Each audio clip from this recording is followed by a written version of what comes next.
Olá, povo de Deus, sábado, na oitava da Páscoa, 23 de abril de 2022. Nossa reflexão de hoje é a partir de Atos 4, de 13 a 21 e Marcos 16, de 9 a 15. Naqueles dias, os chefes dos sacerdotes, os anciãos e os escribas ficaram admirados ao ver a segurança com que Pedro e João falavam, pois eram pessoas simples e sem instrução.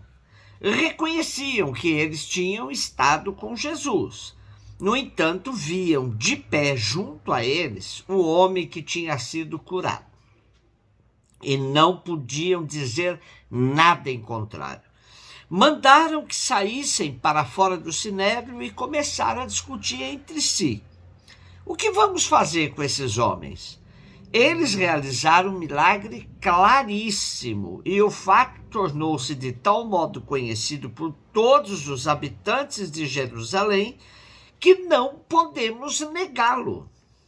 Contudo, a fim de que a coisa não se espalhe ainda mais entre o povo, vamos ameaçá-los, para que não falem mais a ninguém a respeito do nome de Jesus. Chamaram de novo Pedro e João e ordenaram-lhes que de modo algum falassem ou ensinassem em nome de Jesus. Pedro e João responderam: julgai vós mesmos, se é justo diante de Deus que obedeçamos a vós e não a Deus. Quanto a nós, não nos podemos calar sobre o que vimos e ouvimos. Então, insistindo em suas ameaças, deixaram Pedro e João em liberdade, já que não tinham meio de castigá-los, por causa do povo, pois todos glorificavam a Deus pelo que havia acontecido. O desfecho do interrogatório de Pedro e João pelas autoridades judaicas não podia ser mais claro. As autoridades não tinham motivos objetivos para prendê-los ou reprimi-los. Os discípulos de Jesus eram homens rudes e simples, mas portadores de uma verdade que ultrapassa qualquer autoridade. E baseados nesta verdade, tornavam-se também homens livres. Por isso, eles sabiam o que Jesus lhes havia ensinado. A verdade vos libertará. Como diz o ditado popular, contra fatos não há argumentos. Era essa a situação das autoridades. Como negar a cura do coxo se todos eram testemunhas dela? Restava então ameaçar os discípulos para que se calassem. A resposta deles é a mais nítida e transparente. Julgai vós mesmos se é justo diante de Deus que obedeçamos a vós e não a Deus. Quanto a nós, não nos podemos calar sobre o que vimos e ouvimos. Tal era a convicção dos discípulos de que tudo o que faziam era em obediência ao mandato de Deus.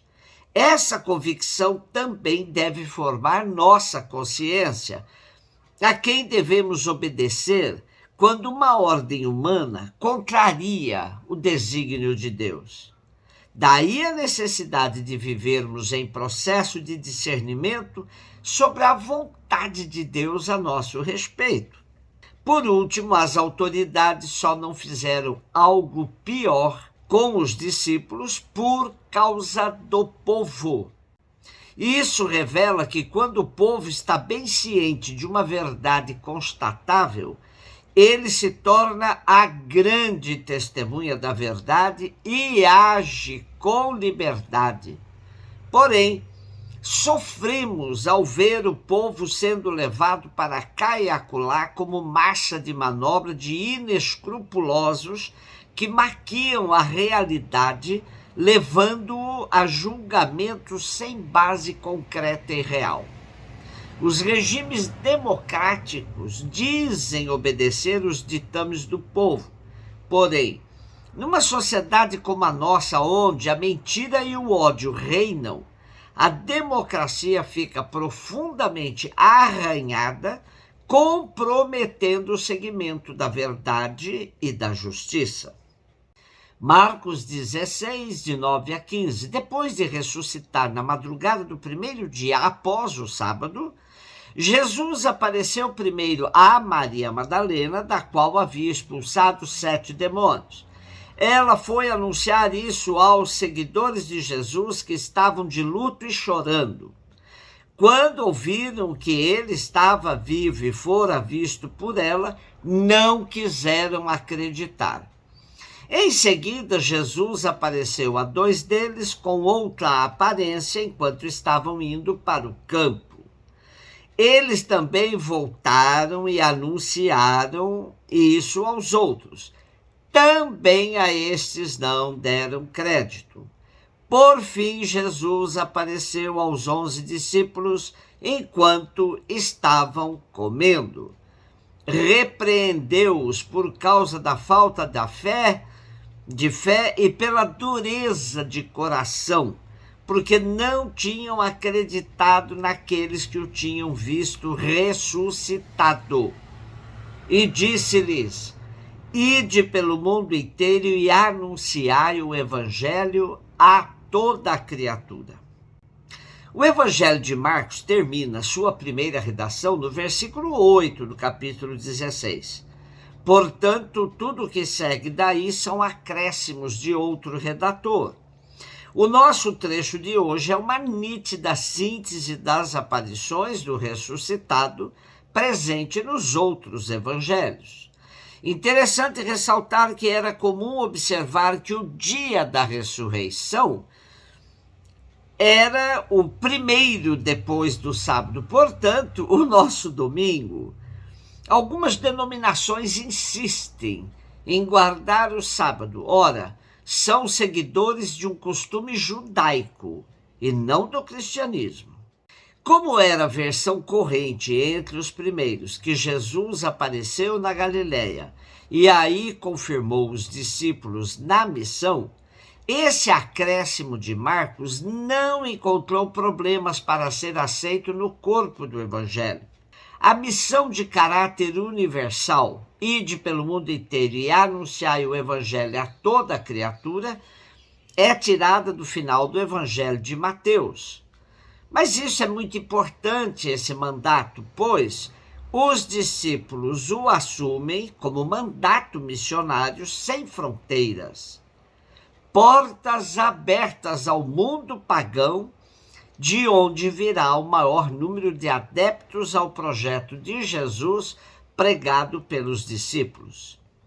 A ressurreição é um fato incontestável para os discípulos que se apegam a ela para terem coragem de testemunhar Jesus, ou seja, colocar a vida em risco pelo anúncio da Boa Nova, seja abertamente na sociedade, seja nas casas que os vão acolhendo, forjando uma igreja doméstica, seja cara a cara com as autoridades judaicas que vão orquestrar uma perseguição acirrada contra eles.